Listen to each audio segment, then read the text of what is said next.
Hello, welcome to this third lecture of Heredity and Evolution. I am Sunita Chaudhary. Let us continue. In the last lecture, we studied evolution and evidences of evolution. Now, in this lecture, we are going to study the Darwin's theory of natural selection. We know that the Charles Darwin, he published the theory of natural selection. According to this theory, the survival of fittest. The survival of fittest means those organisms that are fit, they get survive.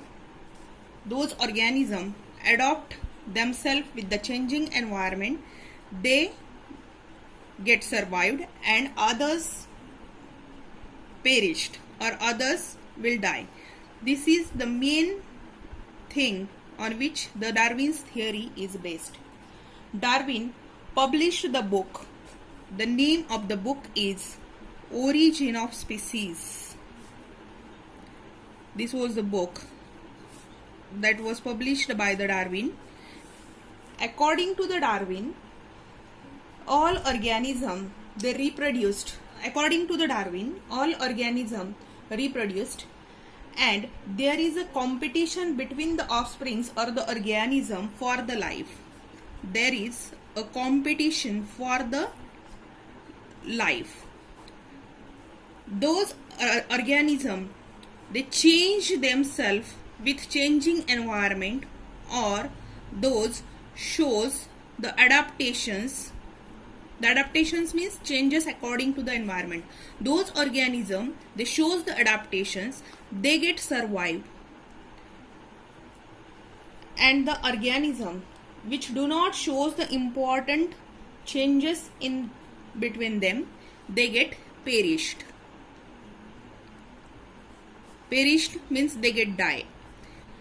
Darwin's theory of natural selection that was widely accepted for longer duration, but then this theory it also has some objections. Some objections that was raised against this theory. What are that objections? See one by one. The natural selection, this is natural selection, it is not only the factor for the evolution. This is the first objection. Again, the second objection is Darwin did not mention any explanation about useful and useless modification. Useful and useless modification. Darwin was unable to explain why the useful modifications are there and useless modifications are there in the organism. That means some organism shows changes which are useful for them to sustain or to survive, but some organism they do not show such useful modifications. So Darwin unable to explain this thing. Again, there is no explanation about the slow changes and abrupt changes. Some changes, we know that evolution it is a slow and gradual process. Why it is a very slow process and sometimes the mutations are there means sudden and abrupt changes are there in the organism. The Darwin's theory that was unable to explain these two things. So all these objections that was raised against the Darwin's theory, then also the Darwin's work on evolution, it has been a milestone. See, this is the photograph of Charles Robert Darwin. He was an English biologist. He proposed the theory of evolution. He also showed that all the species of living organisms that have been gradually evolved over a period of thousands of years from common ancestors. He proposed the principle of natural selection which is responsible for this evolution. Let us move to the next point, that is Lamarckism.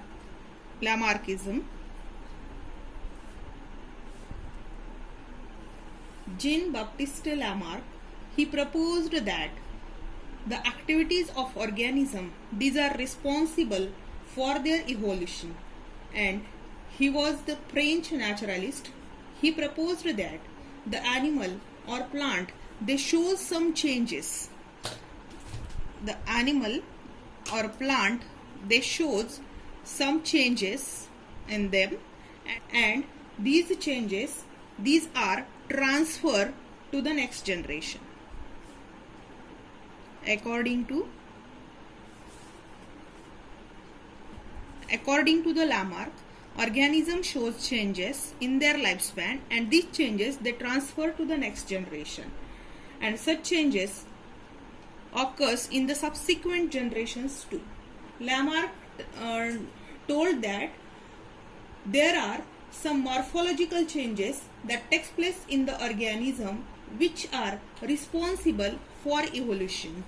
These morphological changes which are responsible for the evolution, and these changes because of the activities,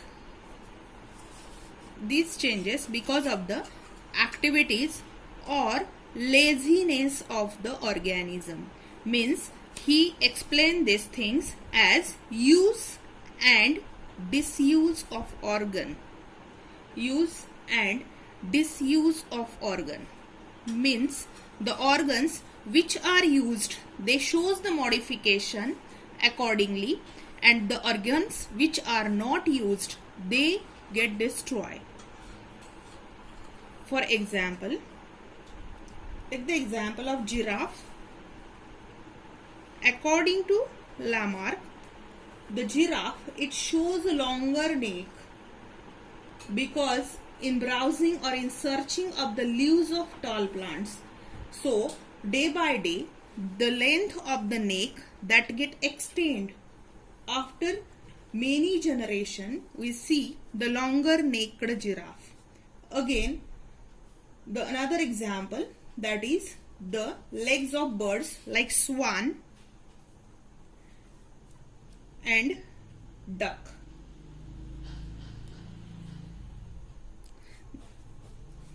The legs of the birds like swan and duck, they becomes useful for swimming due to living in the water. They live in the water, so their legs have webbed digits. We know that their digits, they having the web, so they use their legs as a oar because they live in the water. Again, see the another example, that is the wings of birds like ostrich and emu. They becomes weak. The emu and ostrich. The wings of the bird like emu and ostrich, they become weak because of no use. They do not fly in the air because of the heavy weight of their body, so their wings becomes weak. Means the organs which are not used by the organism, they becomes weak. Development of organs due to the specific activities of their degeneration, it is due to no use at all, that was widely accepted, but the transfer of those characters from one generation to next generation, this was rejected at that time. So the Lamarck's theory was disproved. The living organism, they can transfer the characteristics which had acquired to the next generation. This is called ancestry of acquired characters. Let us move to the next point, speciation. What is speciation? Species, it is nothing but the group of organism or the group of individual. It is called species. For example, human being, it is a species. The cat, it is a species. Dog, it is also a species. And we know that there are thousands of species of plants and animals are there on the earth because of evolution. Then we know that the new organisms that are formed because of reproduction, and each species, it grows in the specific geographical conditions. That means their food, the habitat means the place where they live, their reproductive ability as well as their lifespan, it is a different. And we know that there are some genetic variations which are responsible for the formation of new species. That means new species, it is formed because of genetic variations. And these genetic variations takes place because of certain geographical and reproductive changes. So, geographical and reproductive isolation, this is the reason for the formation of new species.